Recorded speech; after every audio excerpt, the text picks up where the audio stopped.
प्रियंका शर्मा, जी news में आप सभी का स्वागत है। जून का महीना चल रहा है, यानी वो महीना जब देश के अलग अलग हिस्सों से तपती लू चलने की खबरें आती थी। घरों से बाहर निकलना मुश्किल होता था, लेकिन इस बार मौसम का मिजाज बदला है। पिछले साल इस वक्त कई इलाकों में 47 डिग्री तक तापमान रिकॉर्ड किया गया, लेकिन इस साल मई में देश के कई राज्यों में जोरदार बारिश हो रही थी। देश के कई राज्य ताउते और यास जैसे तूफानों से प्रभावित भी हुए। दिल्ली में भी यास तूफान ने असर डाला। फिलहाल केरल में मानसून दस्तक दे चुका है और इस महीने के अंत तक देश की राजधानी दिल्ली में मानसून आ जाएगा।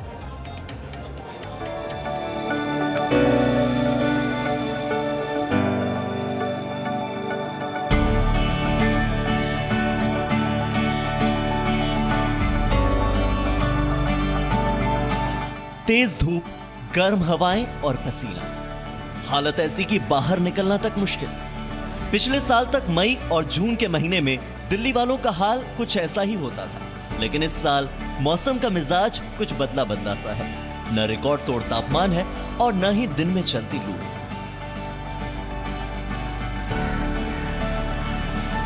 दिल्ली में मई और जून के महीने सबसे ज्यादा गर्म माने जाते हैं और लोगों के लिए बड़ी परेशानी बनते हैं। पिछले साल तो तापमान 47 डिग्री सेल्सियस तक पहुंचा था।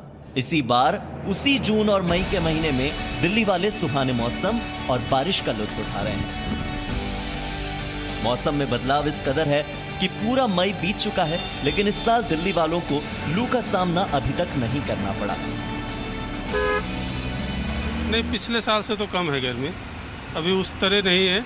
हाँ, पूरे महीने में 1-2 दिन ऐसे रहे जो काफ़ी गर्म रहे, बाकी एवरेज तो पिछले साल से कम है गर्मी।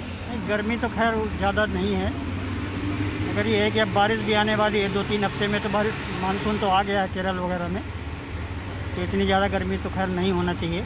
इस साल जो है ना, पहले के मुकाबले कुछ कम है। मानसून भी आ चुका है और हवाएं वगैरह भी ठीक ही चल रही है, तो पहले के मुकाबले इतनी लू वगैरह नहीं चल रही है अभी तो। हाँ, वैसे हवा नहीं है इतनी गर्म जो लू चलती है, लेकिन धूप है, गर्मी भी बहुत है। अभी तो कोई राहत नहीं है। इनफैक्ट इस बार तो फरवरी के एंड से ही गर्मी पड़ना शुरू हो गई थी। दिल्ली में आमतौर पर मार्च और जून के बीच लू के दिन आते हैं। अप्रैल और मई का महीना सबसे ज्यादा गर्म साबित होता है और जून के अंत तक प्री मानसून की बारिश शुरू हो जाती है। लेकिन इस साल अब तक एक भी दिन लू नहीं चली और ये भी संभव है कि इस साल दिल्ली वालों की गर्मी बिना लू के ही पूरी तरह बीत जाए। मौसम वैज्ञानिक भी दिल्ली की इस कूल गर्मी से हैरान है। इस सीजन में जो 1 मार्च से स्टार्ट होता है, तो हीट वेव हमारे पास दिल्ली एनसीआर में मोस्टली रियलाइज़ नहीं की गई है। स्पेशली अगर सफदरजंग ऑब्जर्वेटरी की बात करते हैं तो वहाँ पर हमारे पास बिल्कुल नहीं आई है, क्योंकि जो है हमारे पास मई के महीने में जो मुख्यतः हीट वेव के लिए ज़्यादा होती है, टेम्परेचर बढ़ता है, उसमें हमारे पास सिस्टम काफ़ी आते रहे और हीट वेव रियलाइज़ नहीं हुई है। अब से पहले दिल्ली में गर्म हवाओं के दिन हर साल लगातार बढ़े हैं, लेकिन इस बार बदलाव की वजह 2 चक्रवाती तूफान भी रहे। साइक्लोन ताउते का असर यह हुआ कि मई में एक दिन में बारिश के सभी पुराने रिकॉर्ड टूट गए। 19-20 मई को 119.3 मिलीमीटर बारिश हुई और इसकी वजह से पूरे मई के तापमान में ज्यादा बढ़त देखने को नहीं मिली। देखिए, लू में हमारे पास तब होता है जबकि टेम्परेचर ज़्यादा बढ़ता है, लेकिन मई के महीने में स्पेशली आप देखेंगे कि हमारे पास 2 साइक्लोन आए थे। एक साइक्लोन जो ताउते था, उसके एसोसिएशन में काफ़ी अच्छी रेनफॉल भी हुई थी हमारे पास, और जो दूसरा साइक्लोन था यास था, उसके एसोसिएशन में पूर्वी हवाएं चली थी दिल्ली एनसीआर तक, जो कि जिसके एसोसिएशन में बारिश तो नहीं हुई थी हमारे पास, लेकिन नमी आई थी और हमारे पास जो है तापमान में वृद्धि नहीं हुई थी। साथ ही साथ देखेंगे कि आप 6 वेस्टर्न डिस्टर्बेंस हमारे पास नॉर्थ वेस्ट इंडिया को प्रभावित किया था। यूजुअली ये संख्या 3 से 4 रहती है हमारे पास जो प्लेन्स में इफेक्ट करती है, लेकिन 6 हमारे पास वेस्टर्न डिस्टर्बेंस इफेक्ट किए थे। मई तो मई, जून की 1 तारीख को भी जून का अब तक का सबसे न्यूनतम तापमान रिकॉर्ड किया गया। 1 जून को दिल्ली का न्यूनतम तापमान सामान्य से करीब 10 डिग्री कम यानी 17.6 डिग्री सेल्सियस दर्ज हुआ था और खुद मौसम वैज्ञानिक इन हालात को दुर्लभ हालात मानते हैं। इस बार हमने देखा कि दिल्ली एनसीआर में प्री मानसून सीजन में एक भी बार लू नहीं चली, यानी कि हीट वेव एक बार भी नहीं आई। आमतौर पर जो प्री मानसून सीजन है वो 1 मार्च से लेकर के 30 मई तक रहता है और जून के महीने में भी हीट वेव आने की संभावना बनी रहती है। लेकिन अभी तक दिल्ली में एक बार भी लू नहीं चली और जून का महीना भी अभी तक ठीक ठाक निकल रहा है। उसका कारण ये है कि इस बार जो पश्चिमी विक्षोभ थे एक के बाद एक आते रहे और उसके प्रभाव से जो बारिशी गतिविधियाँ थीं वो उत्तर पश्चिम भारत में लगातार होती रहीं। वजह चाहे जो हो, लेकिन दिल्ली वाले इस ठंडी ठंडी गर्मी का खूब लुत्फ उठा रहे हैं और अब तो जून के अंत तक मॉनसून के पहुंचने की भी उम्मीद है। यानी दिल्ली की पूरी गर्मी इस बार कूल रहकर ही बीतने वाली है। दिल्ली से संवाददाता हरीश झा के साथ ब्यूरो रिपोर्ट, जी मीडिया। तो इस साल दिल्ली वालों को लू से राहत मिल सकती है। मौसम विभाग के मुताबिक दिल्ली में गर्मी का ये पहला सीजन हो सकता है जिसमें लू ना चले। दिल्ली वालों को राजधानी का ये कूल मौसम कैसा लग रहा है, देखिए हमारे संवाददाता हरीश झा की रिपोर्ट। दिल्ली वालों के लिए इस साल की गर्मी थोड़ी राहत भरी हो सकती है।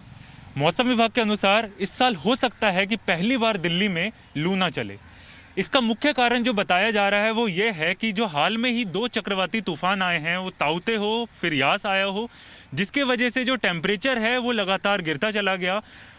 पश्चिमी विक्षोभ के कारण जो है मई में इस साल बारिश भी बहुत ज़्यादा हुई, जिसके वजह से तापमान लगातार गिर गया और इस साल जो 19 मई को जो तापमान था वो 23 डिग्री तक गिर गया था, जिसके बाद जो है मौसम जो है वो काफ़ी ठंडा हो गया और ऐसा माना भी जा रहा है कि अगले हफ्ते से मौसम में और बदलाव देखने को मिलेंगे और अगले हफ्ते से बारिश भी शुरू हो जाएगी। आमतौर पर लू उस समय को कहा जाता है जब उस दिन का मैदानी इलाके में तापमान 40 डिग्री सेल्सियस से अधिक पहुंच गया हो। तो इस बार हो सकता है कि जो दिल्ली को जो गर्मी मिले वो थोड़ी ठंडी वाली हो। हरीश झा, जी मीडिया, दिल्ली। तो चलिए इसी पर बात करने के लिए हमारे साथ हैं कुलदीप श्रीवास्तव जी, जो कि हेड हैं regional weather forecasting centre IMD से। कुलदीप जी, बहुत बहुत स्वागत है आपका जी न्यूज़ में। जिस तरीके से हम इस मई के महीने में, अप्रैल के महीने में एकदम कूल गर्मी का एहसास कर रहे हैं, क्या ऐसा गर्मी का मौसम हमने पहले भी देखा है? 19 और 20 मई का दिन तो कोई भूल नहीं सकता है जब बेमौसम की बरसात लगातार हो रही थी। नमस्कार। और ये जो बारिश हमारे पास इस बार मई जून में होती रही है कंटिन्यूसली, उसके चलते हमारे पास तापमान में काफ़ी गिरावट रही है। और जो आपके पास कह सकते हैं कि 2008 के बाद सबसे ठंडा या कूलेस्ट समर रहा है हमारे पास, जबकि तापमान जो है हमारे पास 37.5 डिग्री गया है। 2008 में 37 डिग्री गया था और जो नॉर्मली हमारे पास रहना चाहिए वो 39.5 डिग्री रहना चाहिए। तो नॉर्मल से 2 डिग्री कम रहा था और ये 2008 के बाद से सबसे लोएस्ट हमारे पास मीन मैक्सिमम टेम्परेचर गया था। तो मई का महीना काफ़ी कूल हमारे पास रहा था। और जो इसकी जो मुख्य वजह थी हमारे पास, वो 2 साइक्लोन हमारे पास इफेक्ट किए थे। एक तो ताउते साइक्लोन था और जिसके चलते हमारे पास 19 तारीख में काफ़ी अच्छी रेनफॉल हुई थी और all time record 119.4 millimetre Safdarjung में रिकॉर्ड की गई थी।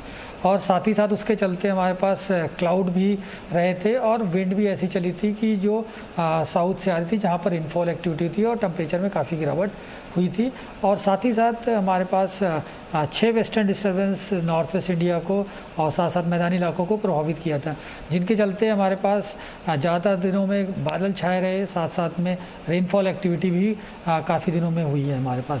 तो इस वजह से ये मई का महीना हमारे पास कूल रहा है और जून के भी शुरुआत के 1-2 दिन देखेंगे तो ऐसी सिचुएशन बनी रही है। तो कुलदीप जी, हम प्री मानसून या मानसून की अगर बात करें, जिस तरह से लू के वक्त गर्मी नहीं थी, बारिश थी, बेमौसम बरसात थी, तो जब वो वाकई बारिश का मौसम आएगा तो सामान्य के मुकाबले इस बार ज़्यादा हो सकती है, क्या ऐसा भी अनुमान है?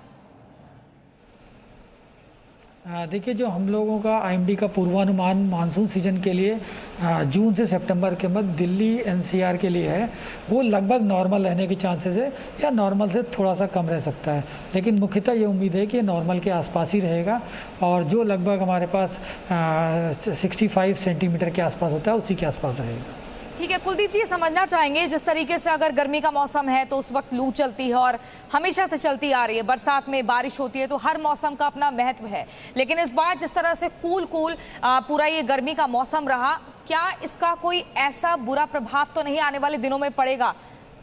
कोई ऐसा अनुमान तो नहीं है? नहीं, इसका निश्चित तौर पर कोई बुरा प्रभाव नहीं पड़ेगा, क्योंकि हमारे पास इस तरह की जो सिचुएशन है कि कोई हीट वेव रियलाइज ना होना, वो 2014 में भी दिल्ली में रियलाइज हो चुका है और 2011 में, कि जबकि हमारे पास कोई भी मई के महीने में हीट वेव रियलाइज नहीं की गई थी। तो ये हमारे पास मौसम के हिसाब से डेकेडियल वेरिएशन में होता है कि 4 से या 6 सालों में 1-2 बार ऐसा आ सकता है कि जबकि हीट वेव हमारे पास रियलाइज़ ना हो, और ये एक नॉर्मल टाइप की फिनोमेना है। हो सकता है कि अगले साल आपके पास जो टेम्परेचर कई दिनों में 45 डिग्री भी रियलाइज़ किया सकता है, तो ये नॉर्मल फिनोमेना है। ठीक है, खैर बहुत दूर की बात हो गई। अगर हम सर्दियों की बात करें, जिस तरह से लगातार मौसम में एक ऐसा बदलाव आ रहा है कि गर्मी का कोई एहसास नहीं है, तो क्या इस बार सर्दी भी ज़बरदस्त पड़ सकती है? तापमान हर बार के मुकाबले और ज़्यादा गिरेगा, ऐसा भी कोई अनुमान? देखिए, जो हमारे पास विंटर के लिए इतना लंबा हम लोग अभी प्रिडिक्शन नहीं देते हैं, लेकिन जो नॉर्मल विंटर है हमारे पास, उस तरह की ही सिचुएशन हमारे पास रहेगी। देखिए, दिल्ली में जो आप तो आमतौर पे जो हमारे पास जनवरी का फर्स्ट वीक होता है, उस समय तापमान लगभग 2 से 3 डिग्री तक न्यूनतम जाता है, तो लगभग उसी टाइप की सिचुएशन नॉर्मली रहने की संभावना रहती है हमारे पास। लेकिन इतना पहले से पूर्वानुमान लगाना बहुत मुश्किल है। ठीक है, कुलदीप जी, अब फिर से हम आ जाते हैं मार्च, अप्रैल, मई की बात करते हैं, और यहाँ पर हम देख रहे हैं कि सामान्य के मुकाबले जो है वो तापमान नहीं दिखा जो हर बार दिखता है। तो क्या इसका जो मुख्य कारण है वो ताउते और ग्यास है? हम ये माने कि अगर किसी भी कोस्टल एरिया में इस तरह का अगर कोई तूफान आता है तो निश्चित तौर पर ऐसा प्रभाव पड़ेगा कि तापमान उतना नहीं गिरेगा, वो लू नहीं आएगी जितना होती है अमूमन तौर पर। देखिए, निश्चित तौर पे आप हर बार ऐसा नहीं हो सकता कि हमारे पास साइक्लोन का फॉर्मेशन हो और हमारे पास हीट वेव जैसी सिचुएशन ना बने, क्योंकि अगर साइक्लोन इतना आपका पावरफुल है, इंटेंसिटी ज़्यादा है, और वो लैंड फॉल होने के बाद अगर दिल्ली एनसीआर तक आता है, पश्चिमी उत्तर प्रदेश या हरियाणा तक पहुंचता है, उस समय हमारे पास ऐसी सिचुएशन बनेगी जबकि तापमान में ज़्यादा वृद्धि ना हो, और उसका भी प्रभाव 3 से 4 दिन तक रहेगा। लेकिन अगर साइक्लोन अगर ऐसा फॉर्म होता है कि आपके पास लैंड पे क्रॉस होने के बाद वहीं पर ही वीक हो जाता है या ख़त्म हो जाता है और उसकी इंटेंसिटी कम हो जाती है, तो फिर उसका प्रभाव नहीं पड़ेगा। जैसे आप अभी 2 साइक्लोन हमारे पास मई में आए, दोनों का अगर तुलना करते हैं तो ताउते जो साइक्लोन था जो कि गुजरात कोस्ट क्रॉस करने का दिल्ली पहुंचा था, तो उसके रेमिनेंट में काफ़ी मॉइस्चर था और हमारे पास वो डिप्रेशन के फॉर्म में, लो प्रेशर के फॉर्म में हरियाणा और दिल्ली एनसीआर तक पहुंचा था। इससे काफ़ी अच्छी एक्टिविटी हुई थी हमारे पास और काफ़ी दिन तक क्लाउड रहा था और rainfall all time record realise किया गया था। लेकिन अगर वहीं दूसरा साइक्लोन जो हमारे पास यास फॉर्म हुआ था, वो बे ऑफ बंगाल में फॉर्म हुआ था और वो ईस्टर्न साइड से आया था, तो उसके एसोसिएशन में सिर्फ उसका प्रभाव बिहार और पूर्वी उत्तर प्रदेश तक ही सीमित रह गया था। लेकिन उसके चलते जो हवा की दिशा में परिवर्तन हुआ था वो दिल्ली एनसीआर और हरियाणा तक पहुंचा था। इस वजह से तापमान में हमारे पास बढ़ोतरी नहीं हुई थी। तो दोनों साइक्लोन हमारे पास डिफरेंट बिहेव किए थे, लेकिन हमारे पास तापमान में वृद्धि नहीं थी।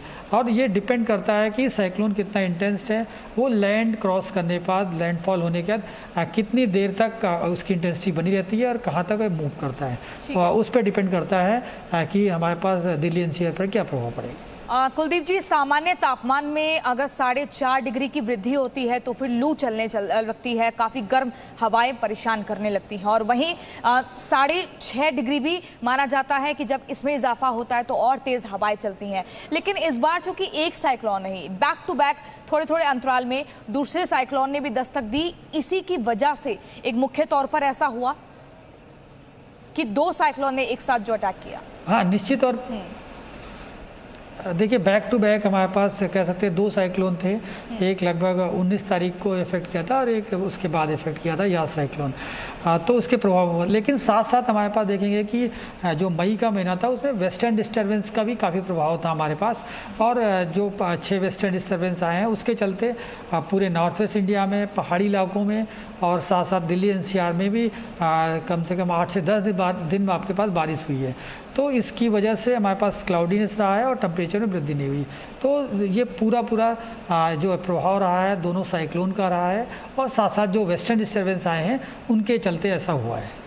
कुलदीप जी, एक छोटा सा रिएक्शन आपसे लेना चाहेंगे, समझना चाहेंगे, अगर ये साइक्लोन बरसात के मौसम में आए होते या विंटर के मौसम में आए होते तब कैसा बदलाव हमें देखने को मिलता? देखिए साइक्लोन जो है हमारे पास ये जनरली जो है मानसून सीजन में हमारे पास नहीं होते हैं, उस तरह का फॉर्मेशन नहीं होता। ये मुख्यतः हमारे पास प्री मानसून सीजन और पोस्ट मानसून सीजन, या कह सकते हैं कि मार्च अप्रैल और मई में फॉर्मेशन होता है इनका, और या फिर हमारे पास जब मानसून सीजन अक्टूबर में ख़त्म होता है तो अक्टूबर नवंबर में होता है। विंटर सीजन में और मुख्यतः हमारे पास साइक्लोन का फॉर्मेशन जो नॉर्थ वेस्ट दिल्ली पूरे जो इंडिया में नहीं होता है, क्योंकि हमारे पास उसमें सी सरफेस टेम्परेचर काफ़ी कम होता है। और दूसरा हमारे पास और भी फैक्टर उसके लिए इन्वॉल्व होते हैं।